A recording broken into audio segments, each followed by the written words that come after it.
Good deal. I will not do recording. Okay, Andrew, my name is Andrew Miller. Let me actually see if I can take over the share. I think I can, and we'll go over to my desktop here, desktop 2. And if I could just get a quick audible as well, if folks don't mind. You're good. It's good. Okay. Actually, let me. Oh, looks like recording is good. Okay. So, welcome everybody. Sometimes when I give this presentation, there are a couple different. There are actually a couple different titles I'll use. Sometimes it's a ransomware jail, how to make bail. You know, kind of asking for a friend, keeping a little bit light. And then as well, depending on the topic, you know, there's an alternate title here, which sometimes gives away a little bit of where we're going to go. You know, protect ransomware's next target backups. I say that because sometimes, depending on how you've had this described to you, you may have seen both titles even.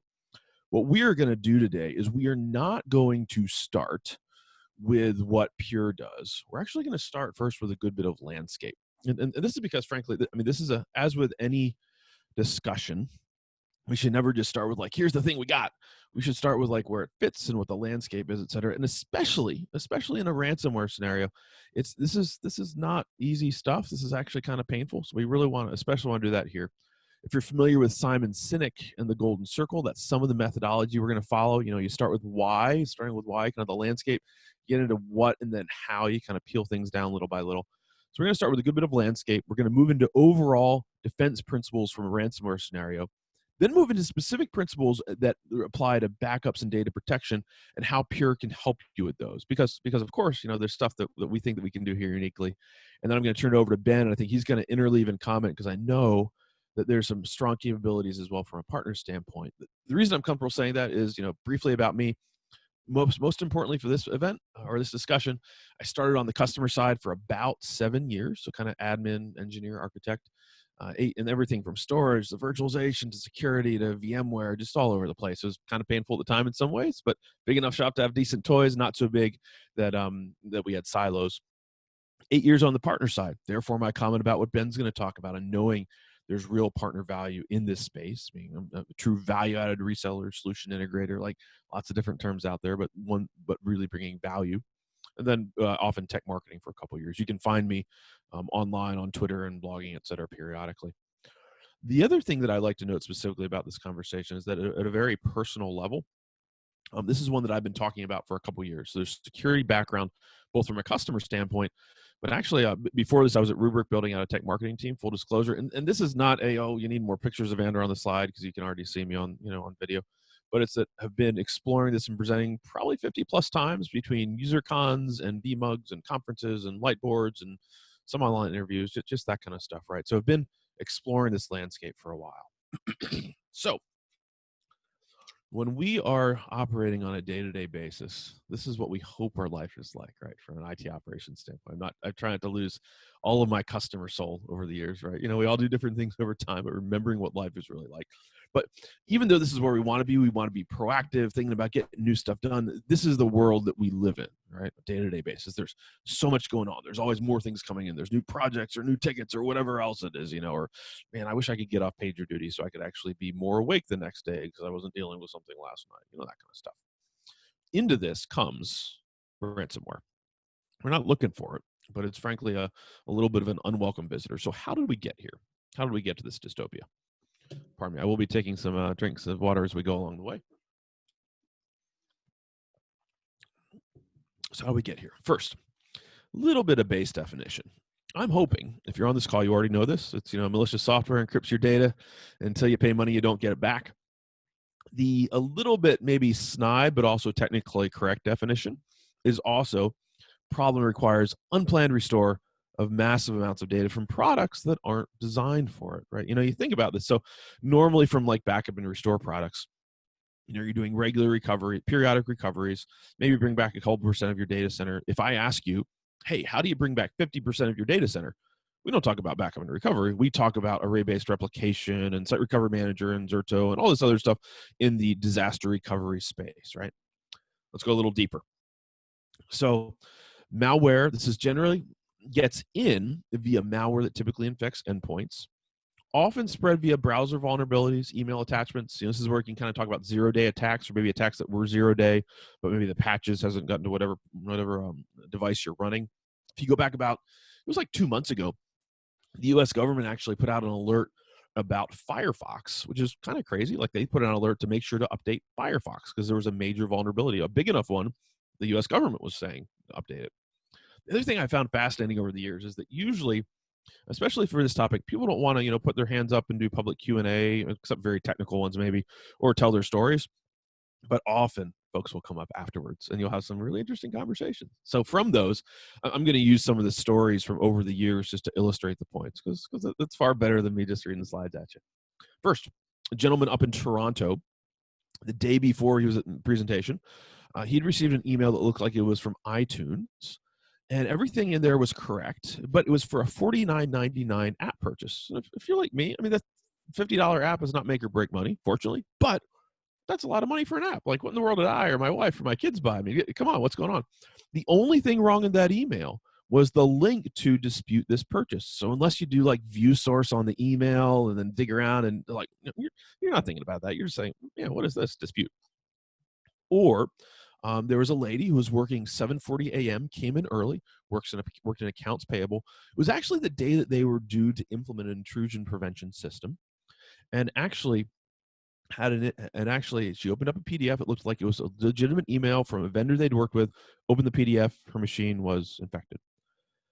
The other example I'll give is, you saw from my intro slide, I've got twin 10-year-old boys, right? So if I get an email from, say, a school or from a sporting activity that they're in that says there's been an active security event, click here for more information, am I thinking about maybe a ransomware attack? Like my primal brain kicks in and I'm clicking the email because for my child, spouse, loved one, etc. I need to know what's going on. And this is where, over the years, to me, this is this fascinating intersection, maybe some dark fascination, an intersection of psychology, technology, and even economics, if you will, and even finance in there as well. Of course, recently, just knowing what's been going on right now, there are lots of coronavirus maps out there and details. Some of the sites are copied from legitimate sites. The information's legitimate, but the links, well, they go somewhere else, right? You don't necessarily know that. Historically, it's usually went and looked at local file systems, but over the years, it's definitely expanded beyond that. So the best way I know to illustrate this is another story. SQL DBA, I have to totally anonymize this one. He actually got hit by ransomware, his machine. And because of just a normal SQL DBA, what you're doing, it reached out across the network to the purpose-built backup appliance and actually encrypted the backups first.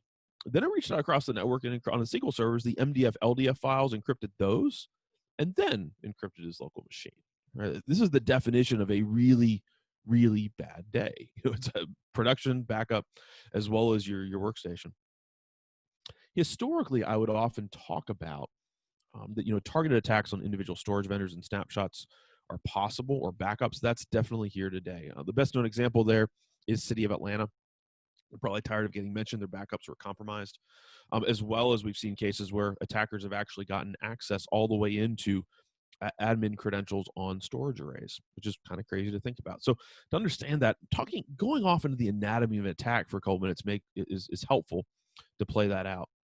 So when you look at this, what actually happens is it's not that just someone gets into a system and then they just start encrypting immediately. In 2018, the average time was 205 days. In 2019, potentially it's 51. These numbers are sometimes all a little bit fuzzy, to be honest. But the critical piece here is that it's not get in, encrypt data. It's get in, do a large amount of network and application discovery. And I found a little bit of dark humor in that because I've been involved in like helping do at a personal level or paid engagements or pre-sales for like network and application discovery type stuff, that kind of thing. That's what they're doing. And then right before, the reason they're doing this is right before encrypting data and asking for ransom, they're doing anything they can to remove recovery mechanisms to increase the chance of getting the ransom. A screen might look like this. Usually relatively helpful. We'll talk about customer service stuff later. What do you need to do? Maybe some tips on Bitcoin pricing. There's often a common item is a sense of time urgency. They want to drive a sense of time. And if you don't do it in a certain time, either payments are going to go up or you're not going to be able to get your data back at all, kind of thing. They're trying to drive urgency here. Another way to look at this is from actually Microsoft research. They broke down kind of a Ryuk attack chain. So Ryuk being a more recent ransomware variant. And you can see here They're getting in initially, potentially via email, but they're pivoting between all these different systems, exploring and trying to figure out what's going on to hopefully get down to the point of credential theft. And the holy grail is Active Directory domain admin or admin to various core infrastructure systems, admin credentials kind of thing. So this is not just this quick thing where they're getting into. So in the conversation, immutability starts to come into play as a concept. Immutability meaning that once you have your data in a backup or other format, can it actually be modified at all? And not even can it be modified, but can it be deleted if someone has admin credentials? Go back a couple years, CryptoLocker was one of the best known names for a while. If I'm doing this in person, often I've done this presentation a bunch of times in person. It's fun to do in person. I'm not going to ask people to try and get off mute fast enough, but I'll often ask people, does anyone remember what this one is? So this is the one where friends and family and all they know that I do is computer stuff, right? That kind of thing. Where they knew about this, which was WannaCry, okay? Because it got up into the news enough, like USA Today, et cetera. And even to this point, right? So depending on where you are, where you fly through Chicago, Houston, Atlanta, wherever, you're used to the departure and arrival screens. And sometimes you go down the terminal and you laugh a little bit because you see a Windows XP blue screen of death, like, ha ha ha, it's still running XP. This is kind of a version of that, but of that size in a Deutsche Bahn train station in Europe, which train stations being pretty large out there, right? Trains are like primary form of transport, especially around Europe. So it was actually kind of like a blue screen of death. This even got to the point where it became a little bit odd and almost funny. There were some ATMs that supposedly got infected by this as well, like older Windows-based ATMs. And there was like a Reddit thread where people were posting pictures, and then folks were photoshopping it onto ATMs because someone else came and fact-checked and said, no, that ATM is based on OS2 Warp. Windows malware can't actually get into that one. So it's like, what's real? I'm not really sure here. Now, I want to be very upfront about something. My goal today, it's depending on time zone. So just full disclosure, I live in Greenville, South Carolina. It's 12:44 p.m. for me. It's 11:44 a.m. for you. It's far better to be scared about this and thinking about it right now than at 2 a.m. in the morning when you get a call. And as we dig into this, and I'm just going to say this up front, and then we'll prove out why. The world's gotten scarier and it's not slowing down. So when I say that, is the recognition of that statement and the why. So at an executive level, this is a very interesting conversation. Sometimes from an IT standpoint, we wrestle, both myself on the customer side, partner and Pure, to be relevant to the business. Okay, it's like, hey, we want to figure out things that align and that the CIO would even care about, that kind of stuff, right? So this is a Gartner survey from 2019. So we're not too far into 2020. There's not a new version of this. So what are your priorities around digital transformation? You look at item number 2, cyber information security. So when I hear digital transformation, I don't necessarily think about cyber information security, much less it being far and away number 2. There's a decent gap there and not too far off number 1. But what we're finding from a Pure standpoint is that this is pervasive enough and aware enough at an executive level that this has moved from being a IT project into a business level project, or even potentially CIO or CXO or even board level discussion.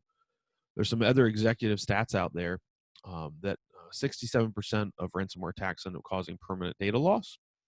75% of customers, the surveyed ones, believe they don't have an effective plan to protect themselves. And this is coming kind of at an executive level, right? So where did this come from? We've had worms and viruses and malware with us for a while, right? So first, let's look a little bit of just historical. 2015 through 2019, 479x growth. Pure as a company has gone through hyper growth. That was at another company that grew about 5x in 2 years, 200 to 1,300 employees, crazy growth. That's like, your Silicon Valley venture capital fueled growth story. This dwarfs that. But there's 2 things here. One, these numbers may be a little bit fuzzy, but there's no questioning that no matter which numbers you find, there's dramatic growth. And the reason they're fuzzy is no one exactly wants to report this. You don't necessarily want to be in the news. Like, I think City of Atlanta is tired of getting mentioned. We'll tell some other stories later. The other one is that this is not a statement about ransoms paid. It's a statement about economic impact. All right. So, I have some, actually our chief legal counsel at Pure has friends that are lawyers, and they are very concerned that if they get hit, they may lose clients permanently. kind of thing. So that's some of the idea of impact, not just being offline and not being able to take payments, but future impact, right? So it's that larger concept. We saw that this might be coming some back in 2016. So actually, in 2015, Joseph Bonavolanta, an FBI special agent, was speaking at a cybersecurity summit, actually kind of a more small regional thing. But he was quoted as saying, the ransomware is that good. To be honest, we often advise people just to pay the ransom. Now, the reason I can read that quote to you is that was during an informal Q&A after his presentation. There's a small town reporter there, wrote it down, got into a small paper, regional paper, national paper. The FBI had to walk it back because that can't be the official answer, right?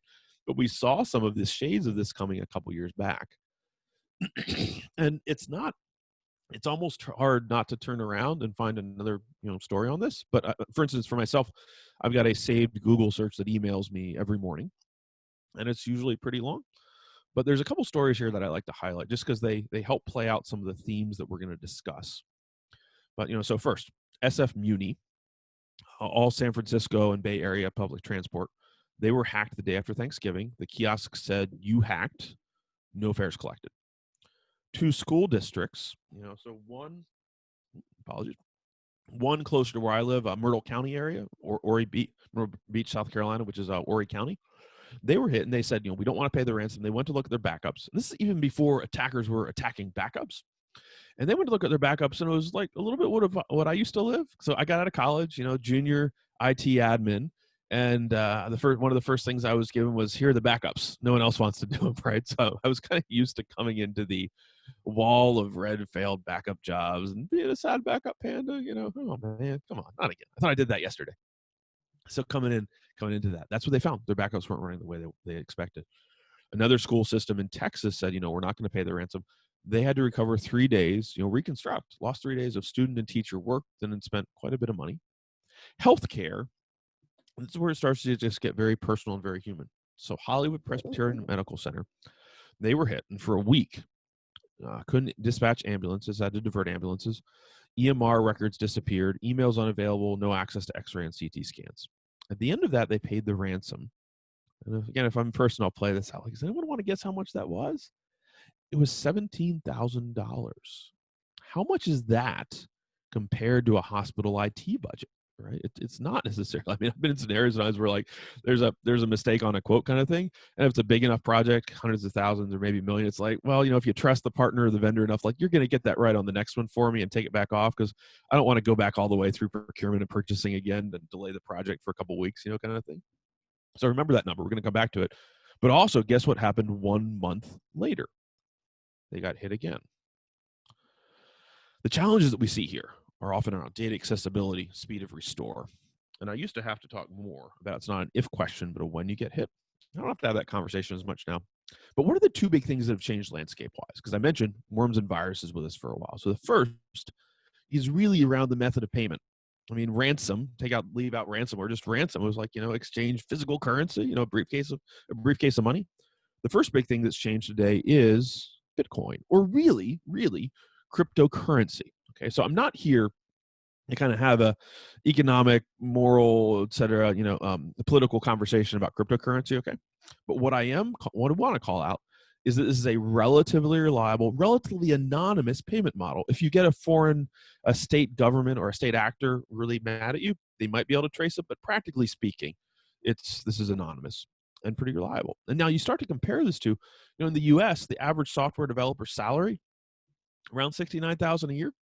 So in that, you think about, hey, if I look around the rest of the world, let's say Eastern Europe or Asia or South America or Africa, okay, suddenly that $17,000 that we talked about, that's potentially a lot of money. And now we're just following some core economic principles, right, about production following the means of production, following the cost of goods, following the cost of labor around the world. These are outsourcing type conversations that are just common. Like, we understand this is how the economy works, whether it's in various parts of the United States or in various parts of the world, right? Next, the other key impact item is this: ransomware as a service kits. The nose itch that I couldn't get to go away, so bend down and take care of it. So sometimes when I'm presenting in person, I'll stop here and kind of pause and very, very solemnly say, if you feel like your career isn't going well, it's at a dead end, you don't know when your boss is going to retire, you should absolutely look at cybersecurity. Not whatever else you're thinking about, but cybersecurity. But there are, to that point, there are actually ransomware as a service kits. You can purchase these online. There are different levels and types, different level technical skill sets required, from stereotypical script kiddie to maybe more skill set, to different payment models, like you purchase it up front and you own it, to you pay 20% back of your proceeds to the person who wrote it, that kind of thing. This even leads to what I call, and you may have heard this phrase, kind of the power of the channel, right? For me personally, customer role for a while, partner role for a while, vendor manufacturer side. So Pure, example, is a 100% channel partner company, right? We do not sell direct to customers. We only go through our what we call channel partners, if you will. Such as, and this is why we're on today, right? And really appreciate the coordination and setup of this from Cheryl and Brian. But the interesting thing there is that we see the same dynamic playing out from vendors to channel partners to customers. And this even plays out in a customer service aspect, which is a little bit, odd to think about. But, if you play it out, once you've been infected or your machine's been infected by ransomware, you've been acquired as a customer, a very unhappy, unwilling customer, but a customer. So at that point, it's in the best interest of the person on the other end to make that as smooth a process as possible from there on out. So F5 company went and got infected by 5 different ransomware variants. They did it in a VM, aren't going to pay the ransom.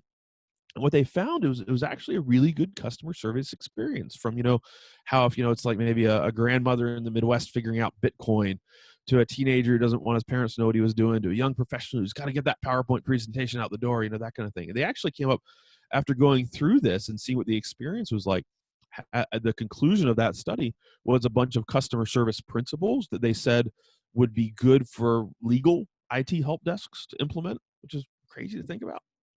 Last point in this section, and we'll be moving on. We as IT practitioners are used to competition in certain ways. Maybe software as a service, Rogue or Phantom IT, moving outside Rogue or Phantom IT. Maybe vendors like Pure that make things dramatically simpler, so it doesn't take as much time to set up, or even partners that come in and set things up. Sometimes when I was a customer, I'd set it up myself. Sometimes I'd pay a partner to come in and set it up, that kind of thing. What we're not used to is something that competes with the core and efficiency of the modern data center. What I mean by that, it sounds like a grand claim. If you asked me, the data center architect, is everything in your data center up to date, hardened, patched? I really don't like that question. I mean, I know what the answer is because I know what everything else that I've going on every day. I'm not sitting there watching STIG guidelines and every single release notes. I'm trying to, but I've got all this other stuff to do. That is why slowing the growth of ransomware, and so what we've heard too, is in the near term is going to be very, very hard, and why we've seen the kind of growth that we've seen. So next, at this point, if I'm not careful, it can be like, man, we should just all quit our jobs and it's no good. We should go do something else. That's not where we're going to leave you. So the theory. And just Ben, so and keep me honest here. I think I'm tracking to about maybe kind of 15 more minutes or so. But keep me honest and yell at me if that's an issue. So we planned this ahead of time, but it's always a little bit of a live thing. This isn't. I'm not reading off a script. You're good. You're doing great. Cool. Okay, thank you. And actually, as well, I want to say, please don't hesitate if you want to put questions in the chat. I think just given that it is awesome how many people that we have on right now. I had the participant list up, and I think it disappeared on me. 55 people. I'm not going to try and do the unmute folks and have people chime in. But if you have questions or thoughts, please feel free to put them in chat. Okay, next, part 2, the theory. Often this is easy in theory, but hard in practice. So, defense recommendations. This is a security conversation. It's a defense in-depth conversation. It should be, right? Anytime we start thinking about that, anytime we talk about this, we have to think about operational overhead. If we get too many layers and we can't maintain those layers, they're almost worse than not doing anything at all, because we could have been doing something else with that time. So, personal example, I had a IPS system as a customer. I had it implemented, didn't get it tuned very well, partly my fault, frankly. And it made a lot of emails. So I might have made an email auto file rule that put stuff in a folder that I meant to check every day. And maybe I did, maybe I didn't. It kind of depends, right? So when we think about this, I have to think about that. Now, 4 areas. First, before the attack from a human standpoint. because frankly, as humans, myself included, we're often the weakest link or we're the initial weakest link. That's how it's like, psychological engineering and profiling. This is stuff like IT training departments. It's companies like Know Before. It's even, don't click on that link. Don't enable macros in Excel. Look for the lock icon in your web browser. If you get an email, so for me, if I get an email from Charlie Giancarlo, the Pure CEO, I'm a few levels down the org chart from him, and he says, I need you to pull this internal company information to my personal email address because I've got a board meeting in 10 minutes where I need it. I should be kind of careful about that, right? Next, before the attack from a technical standpoint, this is a huge landscape. There's a lot of good products here, and some of what you see listed. I was actually in a partner role. We did a lot of storage and virtualization and servers and actually virtual desktop stuff. We were adding on security. We wanted to have fewer partners here. We had to add just to cover this landscape, we had to have so many companies in the mix to have a kind of a holistic offering to customers, if you will. However, we will come back to this a little bit later. Some of the products in this space do require crunching through tons of data, crazy high throughput at a storage level, right? Pure can help there. We'll come back to that. Next, before the attack from a financial standpoint, there are actually cybersecurity insurance policies that you can get. Now, like any insurance, the insurance companies are in the business of selling claims.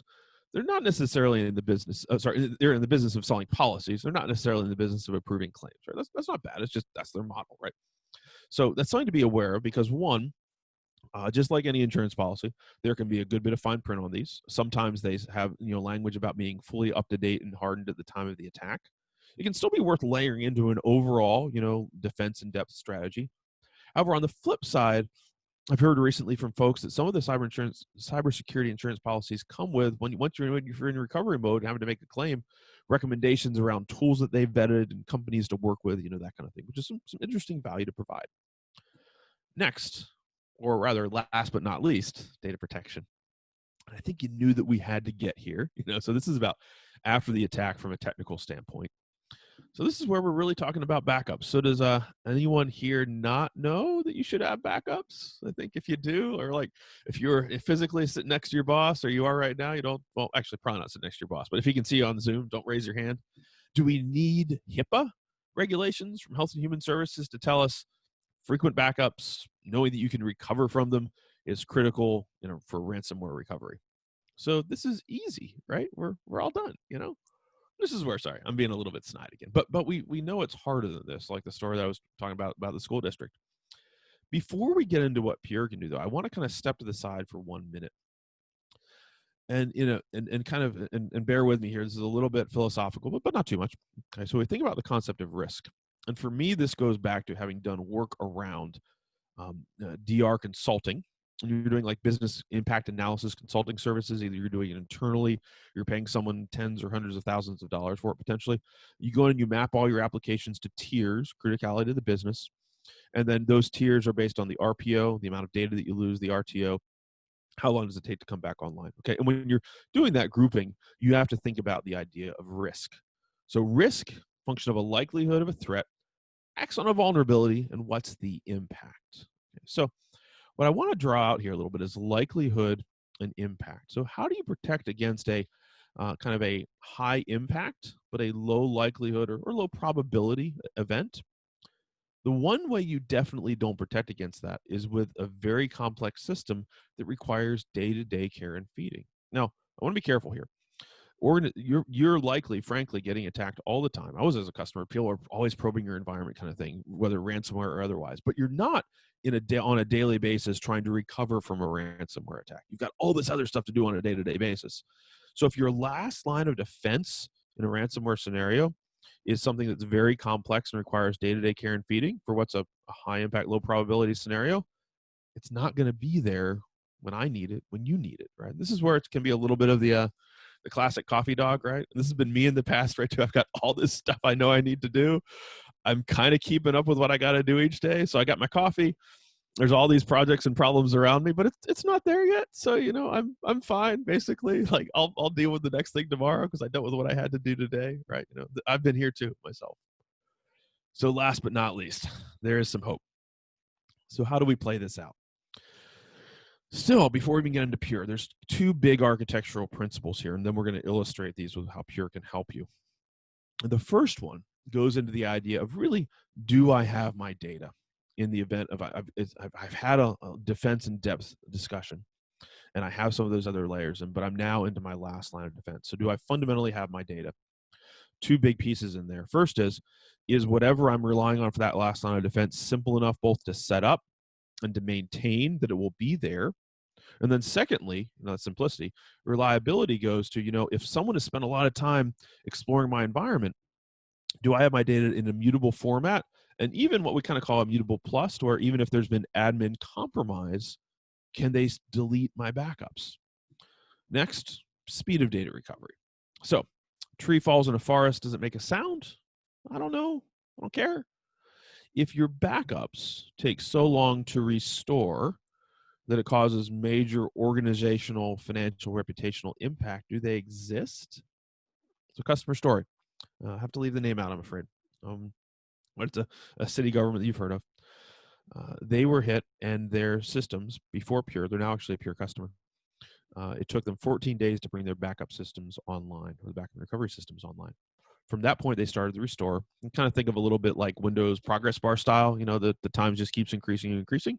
At the point where they canceled the restore, it was actually at 60 days, and then they canceled it. In a scenario like that, do those backups, despite all the time, the money spent purchasing and time configuring and maintaining, do they actually exist in real life, practically? No. That's really painful to think about, just given that I've spent time architecting and setting this stuff up and maintaining it. As well, speed of data recovery can also be facilitated by some of the backup vendor features. So this is where that you can live mount directly off backup storage, and vMotion it back. You can dig around inside databases or otherwise with explorers, and we do have actual customers with Pure using this. So, two lines of defense within this final category. First, snapshots. So the reason I bring this out is that, as it says there, nothing is faster than metadata. So I want to be careful. This is a general recommendation that hopefully you can use whether you're a Pure customer or not, but only use it if your snapshots are a really solid snapshot implementation. So what do I mean by that? So when I talk about this on Pure, snapshots on Pure are instant. They're full volumes, first-class citizens that have full capabilities with full performance. There's no performance impact when you take them. And when you take them, if you keep them, for several days, there's the difference that is only as the data changes, and even then it's then deduped and compressed, no space when you take it. When you can recover to it instantly, as well as when you delete them or they roll off, there's not like, say, a random, garbage collection process that starts to beat up performance on your storage array. So this is a default recommendation we make. This is a free capability on all Pure arrays kind of thing. And I recommend this in general, whatever array you're running. Just make sure that, because I've worked with like copy on first write, or where there's a waffle iron thing that kicks off, or otherwise, sometimes people often don't use snapshots because there's all these caveats associated with them that don't apply on Pure. It goes back to some of our design principles 10 years ago. So first line of defense. Second line of defense, though, gets into the idea of better backups. And now I've got to, again, step to the side for just a minute here, because if I don't talk briefly about FlashBlade, and you've noticed this has not been very product-centric at all, but we've got to do a little bit or else this section won't make sense. So as Pure, we have FlashArray, which is block storage, data reducing, very low latency, sub-millisecond latency, scale-up, tightly coupled platform. You probably heard of FlashArray, maybe what you think of when you think of about Pure. We also have a separate product called FlashBlade. It was really targeted toward next-generation applications, but the core of it is that it is super high throughput, focused at file and object. So when I say high throughput, if you ask me like, hey, can I get 50 gigabytes per second of throughput? Frankly, on FlashArray and just about any other storage platform, that's a really hard number outside of like going to some science project-y type stuff. FlashBlade is built for that because it actually linearly scales as you add more blades. It's not like this. It goes in a regular rack, that kind of thing. And it can even go up to 150 blades. Multidimensional performance means that it can actually it's self-tuning internally, so it can handle different read-write patterns, IO sizes, even like batch processing versus transaction or streaming kind of thing. And some of that goes back to the parallelism. So what we see here is it makes a lot of sense for these applications, but it's also often used as what we call a data hub, not a data lake, but a data hub, in that sometimes where you could put some of these applications that needed their own individual storage silo all onto FlashBlade, and the performance works given that self-tuning nature. Now, of course, we're going to dial in on backup and really restore here, but that's FlashBlade overall. The one other note, and I promise this, is that if you're thinking about that before the attack from a technology standpoint or technical standpoint, whether it's Splunk or other log analytics platforms, anything that has to crunch through massive amounts of data to find correlation can benefit hugely from FlashBlade, right, kind of thing. So in this case, it's literally, that's a screenshot off Splunk.com, the ransomware stuff that they offer and talk about. But as we dive into this from a pure standpoint, there's really a kind of a trifecta of capabilities here. We won't read each one of these out to you, but we'll just dive in. We'll actually kind of start with the last one first. But it's before the attack, simplicity. During the attack, you've got your data, even to admin compromise. And then afterwards, you can actually come back fast enough to matter. So first, coming back fast enough. Some hero numbers here, but these are real tested numbers from a lab standpoint. Usually, we've been used to optimizing for backups, and we've done that over the years a lot. And we knew that we were going to pay something of a tax on restore, if you will, to optimize for backup and data reduction and all that kind of stuff. The restores weren't going to be as fast, but that was fine because we were optimizing for backup windows, and our restore scenarios were bringing back, small subsets of data kind of thing. They weren't bringing back large amounts of my environment. This is where FlashBlade starts to kind of flip that on its head. Instead of it being a restore tax, could maybe call it a tax rebate, if you will, that backups are fast, but actually restores are even faster. We actually have a customer that did this. It was the one that actually first started to drive some of the rapid restore or rapid recovery use of FlashBlade.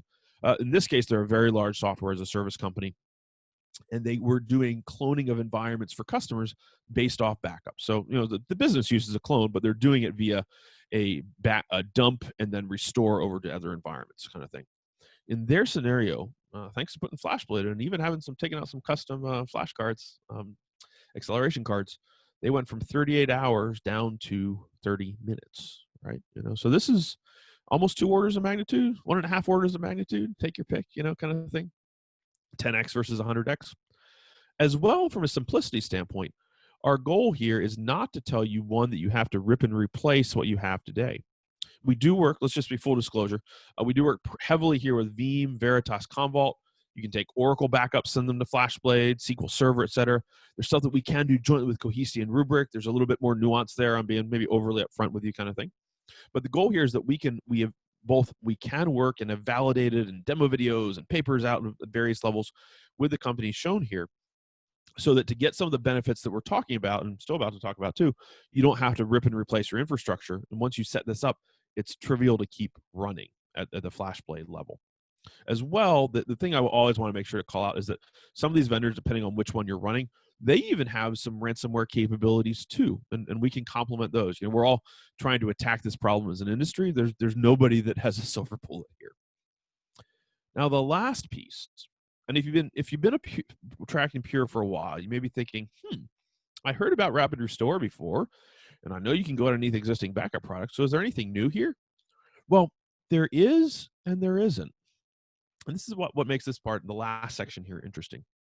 So Immutability Plus, that's the idea of, that your snapshots, your backups, your snapshots can't be compromised or even deleted given admin credentials. This is a feature that we've had around for a couple years, but with only one customer using it until about 6 to 9 months ago. So if you've worked with, technology companies for a while, you know that if it's a big enough customer, they get their own feature if they want it. That's how product management roadmaps work. There's enough spend. It's like, I want this feature. Well, okay, you'll do it. So we created this a couple years back for a large software as a service provider that was very concerned about, if they had an admin leave who was disgruntled, that they had all these contracts and someone could cause a huge amount of damage, just super large blast radius of all the stuff they could delete, and then the financial impact that would have, the payout they'd have to do to their customers. So they asked us for the ability to say, hey, you already have as Pure immutable snapshots. Snapshots, once it's taken on Pure, can't be modified. Can you take that further? So what SAFEMODE does is it takes it to the point where even an admin can't delete the snapshots on FlashBlade. Snapshots are automatically created and expired by a policy. Pure support is involved in setting that up.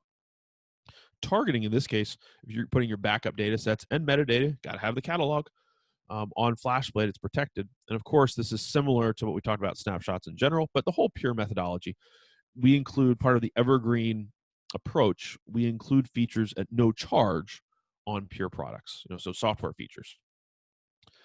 So going a little deeper on this, it's really a separation of powers. So if there's been a compromised administrative account, it forces a hidden non-editable snapshot schedule on all the file systems. These are already immutable snapshots. It takes the eradication, that final deletion timeout of the snapshot. That's a concept on PureArray. It's kind of the empty the trash bin, if you will, on the snapshot from 1 day to 14 days. Now, you may be thinking about that 200-day attack range or 50 days, but remember, the very last phase is the encryption. And usually once people start encrypting your data, you know pretty quickly. You're getting phone calls, the applications aren't online, that kind of thing. Usually these attacks are on a Saturday or a Sunday because you notice that quickly, because you can't not notice. And then even keeping, if someone has local admin credentials, compromised admin, restricting the admin account from actually doing that final deletion kind of thing. Now, you may be thinking like, there's a lot of details left out here. And this is an area that we are being a little bit cautious about intentionally. So we have still 52 folks on the call. Thanks everyone for sticking with us. I'm assuming everyone here is a fine, upstanding citizen, but when we talk about this capability in a public context, we intentionally leave out some of how we set this up, some of the authentication, the validation of the organizational contacts, and making sure that someone can't be impersonated. There's some pieces there to help enforce that separation of powers, where after Pure Support sets this up, that someone, by your request and your sales team involved, your partner involved actually as well, that someone can't come in and undo this. If we play this out, of course, from a backup standpoint, backups are executing and going to FlashBlade on a periodic basis. SAFEMODE snapshot executes. It protects the backup data, metadata, in a protected SAFEMODE snapshot. At a restore level, this ends up looking actually kind of similar to disaster recovery. Step one is different here: delete compromised data to clean your environment, but then bringing back your backup server, or maybe having a cold backup server that's can bring it up more quickly. You bring back your catalog, your metadata from FlashBlade that's been protected in SAFEMODE, and then you can recover at FlashBlade speeds. Where I end here, and just about to turn it over to Ben, is this is really kind of just pulling back to the slide you saw before. This trifecta here is what I find fascinating, because having spent a couple years talking about this, each one of these items matters a lot. The simplicity of being able to put it in, that you're protected even against admin compromise. You can come back quickly enough for it to matter. And to the best of my knowledge, and I always put this out there because I love chat and feedback from folks, is nobody else, each of these is a critical capability. Nobody else in the industry has this combination of capabilities. And I'm not calling out on other companies that do things in this space, but no one has this unique combination of capabilities, especially with what you use for it can actually go underneath Splunk and then be used for their applications as well. With that, this is where I usually turn it over for Q&A, but I think I'm not seeing any Q&A in the chat here. So I think this is where I turn it over to Ben. And I really, really appreciate the opportunity to present and for everyone being here and staying with us. So, Ben, I will turn it over to you. All right. Thanks, Andrew. I greatly appreciate the info there you shared with us. Switch over presentation modes here. And Ben, as you're switching over, if anyone does have any questions, feel free to continue to use chat, and we'll get to them at the end. I'll stay around and either answer them in the chat, answer them live, or both. Whatever makes sense. Great. So, like I say, Andrew, we had a lot of good info there. Kind of want to first off, I'm Ben Shackelford. I'm the Chief Security Architect for PhantomWatch at a division of Pinnacle here. I want to pick up kind of where Andrew left off and talk about a little bit broader general best practices for improving security posture that I see as common repeatable items, as I've been in the technology security arena here for about 24 years, everything being from an analyst and engineer all the way up to CISO of a global aerospace organization. I've served on several advisory boards and director roles with organizations such as SANS Institute and NIST as well. We're going to talk through some common best practice areas here at a high level, because we don't have a lot of time to dive deep into all of these. Look at general roles and responsibilities. How do you identify the environment you're trying to protect and detect items within? Some common policies and procedures that you should have in place, and then touch on one that folks really don't think about as deeply as they should until it occurs, and that's around incident response planning. So as we through here, when you think about roles and responsibilities, depending on the size and complexity of the organization, these roles may exist with multiple individuals. You may have one or two people that take care of all of this, but you should really think about, who is in charge of cybersecurity and data governance in my organization? Who's driving this ship? From there, other common items that people don't think about are around vulnerability assessment. Do I have somebody regularly looking and searching for vulnerabilities in my environment? Do I have someone that's managing the patching process and other things needed to close some of those vulnerabilities? And as you build this array of tools that exist out there, from firewalls to endpoint, et cetera, in your environment, who's actually watching all the data logs and alerts and pieces coming out of that? And from a log review and analyst standpoint, as well as who's responsible for security operations, making sure all of my endpoints have the protection needed, who's in charge of making the firewall changes, etc., within your environment. Then from there, who's responsible for reporting back to the business what's going on from a cybersecurity aspect and helping drive the budget and things needed to harden this environment? Because while there are basic blocking and tackling things you can do, it does come down to financial dollars, whether that's people, process, or technology related. And as you start to think about those, one of the first things to really want to process here is, can we truly identify the environment we're trying to protect? What does that technology footprint and data footprint look like? This is going to vary from the types of categories slightly depending on the industry you're in. But in general, you want to think about that from a staff, my internal users, remote user aspect. What about my vendors? And then, do I have clients that interact with my infrastructure? Maybe I'm a bank or some online business.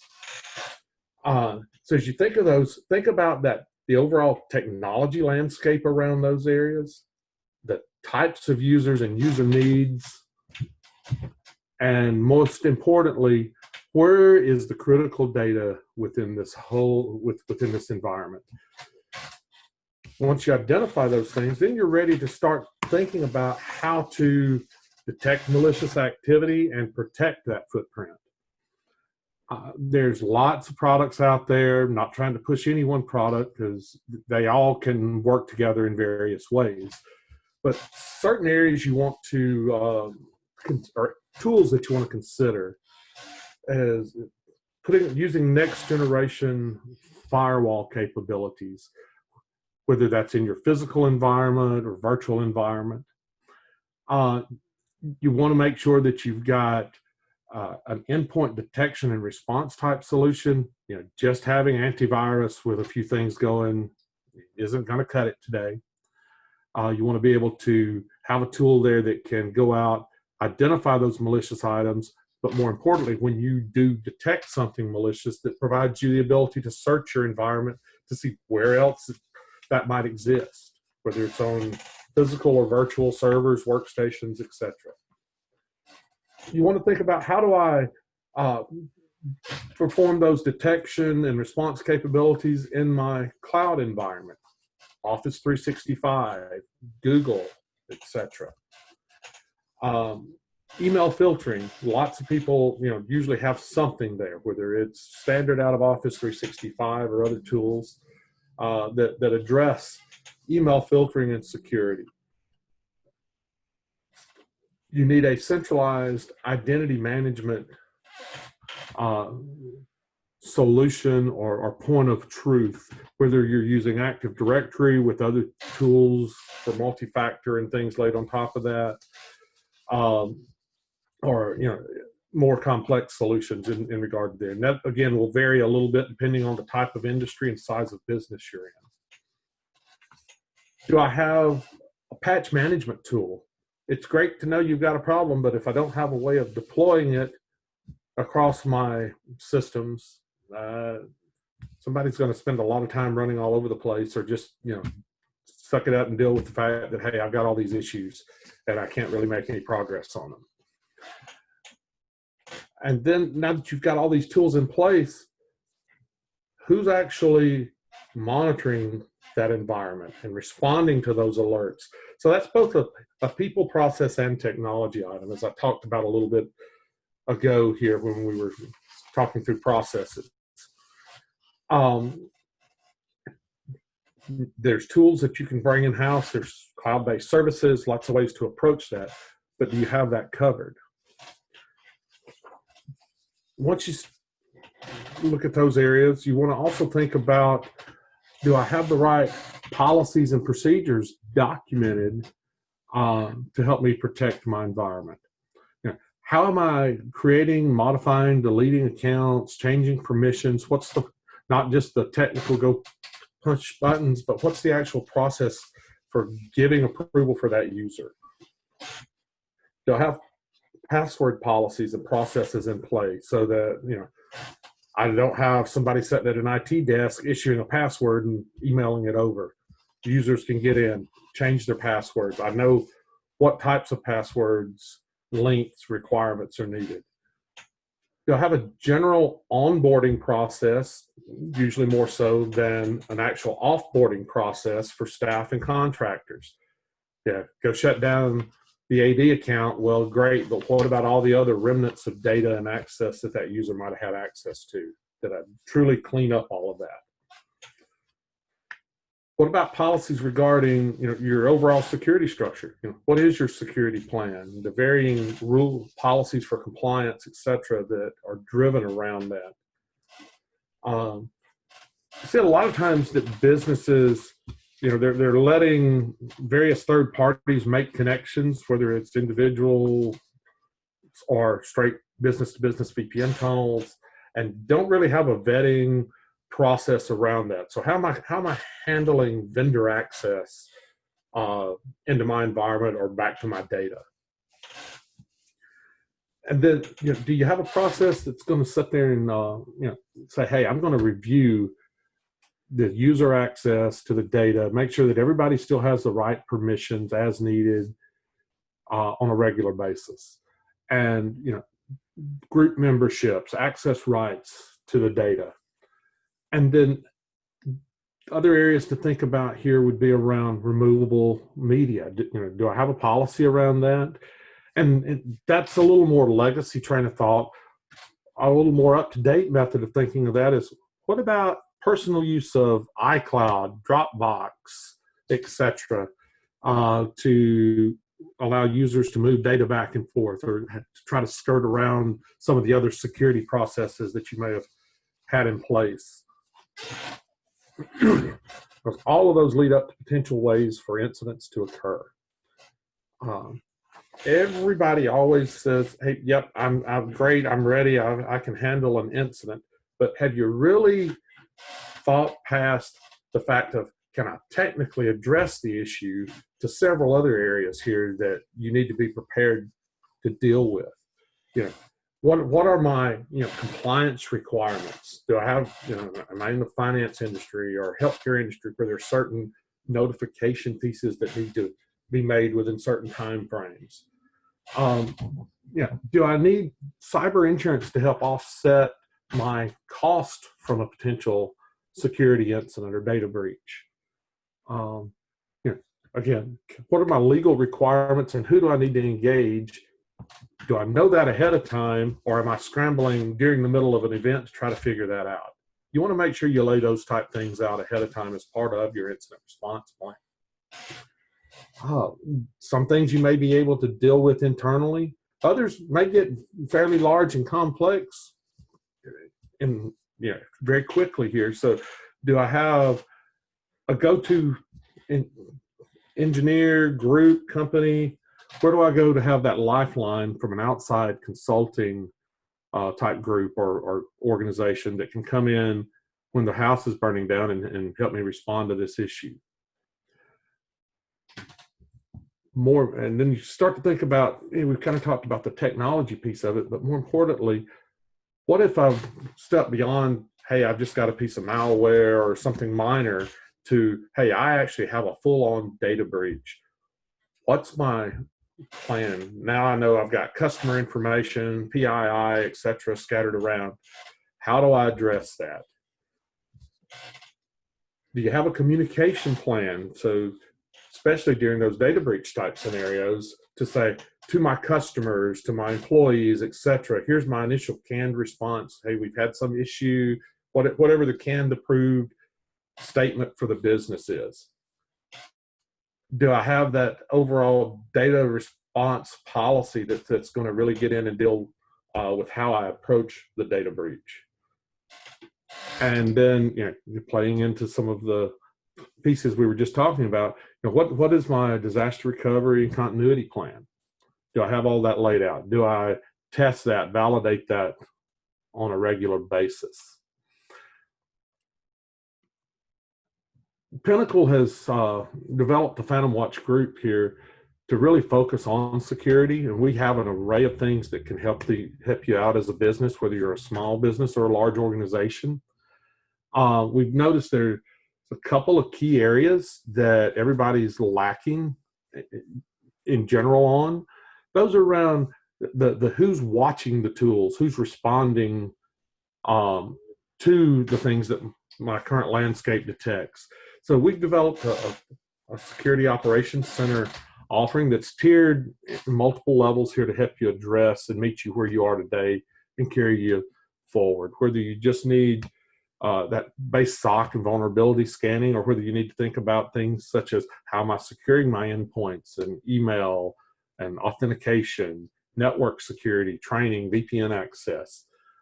We've got pieces here that we can bring to you as a service to help meet that. We also have CISO services, assessment services, as well as an array of top tier products that we can bring in and put together the right solution to meet you where you are today and carry you forward, help you address some of these common best practice areas here, whether you need help developing policies, penetration tests, vulnerability assessments, etc. We'd like to have a chance to sit down and talk with you, or virtually talk with you, given today's viral state. And I appreciate your time. If we have any questions that we want to try to address here. Amber, can we open it up now to take everyone off mute?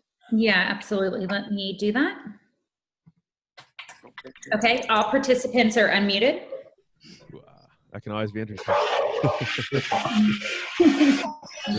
I'm guessing there may be a few that will want to mute just there in a spot with some background noise, but I'll let you handle that. There was one question in chat, just for anyone who's listening in on the phone and can't see the chat. Someone was asking about, if I have, and how do these snapshots and immutability compare to arrays like the X50? My answer briefly in chat was, the X50 is part of the FLASHARRAY family.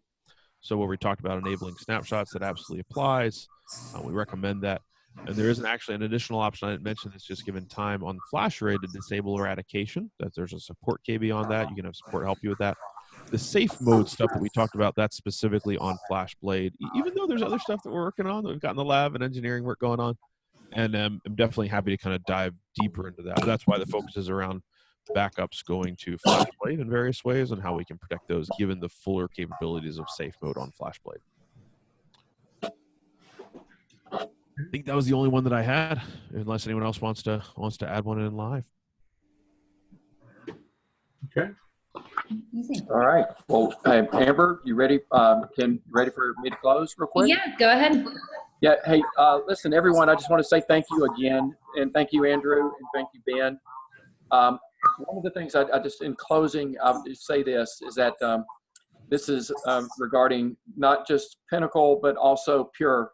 we are all deeply rooted in our communities, and we've all been trying to figure out ways to work together, work remotely, and also try to help our communities. And this is very near and dear to my heart. My son owns and runs a restaurant in Atlanta, Georgia, and they are being crushed, as you can imagine.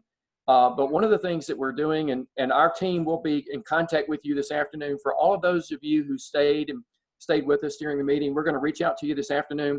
We have in our invite a number of restaurants that we want to order for, get an order placed for you so that you can have dinner, lunch, etc. And the other thing is that there are some folks that are not just necessarily in the Oklahoma City, Tulsa area, but and so we'll be reaching out to you, and we'll try to accommodate, regardless of where you're physically located. We'll try to make sure we accommodate that, and we would like to do that in the spirit of trying to help our local communities and those small businesses that are in that community. And like I said, this is really near and dear to my heart, and I wish that my son could participate, but he's in Atlanta, Georgia. So Amber, I know that you guys and our team will be reaching out to everyone this afternoon. Is there anything that I should add, or that you should add to these closing points? No, I would just say thank you so much for everyone for joining. In addition, we will be sending out a survey this afternoon as well. We're not sure, like everyone on this call, when this will end. So we want to make sure we're continuing to bring valuable content to you. We do have another webinar coming up on May 5th, Cinco de Mayo, with Pure about as a service. Yep. So we will have more information that follows there. But please, if you have an opportunity, complete that survey. Let us know what we can bring to you, via webinar or virtually one-on-one meetings. Yeah, and I just one more quick point, Amber. I want to say thank you to Brian and Cheryl and Jack and all of those who worked to put this together. Thank you very much. And again, on Cinco de Mayo, the May 5th, a shameless plug on that is that's going to be a very interesting financial topic, because it's going to be, we're going to be talking about Pure as a service. And the reason I think that's important is that they have one of the most flexible consumption model offerings in the marketplace today. And I think it will be interesting especially from a financial perspective, for our customers and prospective customers to know about that. So thank you all. And thank you, Amber, and your team for putting all this together. Yeah, absolutely. Brian, go ahead, Cheryl. I was going to say, Brian, do you have anything else you wanted to add? I know we were going to have you say something here at the end. No, I think that's fine. Just, thank you to the Pinnacle team and to Andrew for putting this on. We appreciate everyone's time. We look forward to having future conversations about your security environment, ways that both Pinnacle and Pure can help. So, definitely we'll be following up, and we hope that everyone stays safe out there, and we'll be in touch soon. Thank you. Thanks, Thank guys. you, everyone.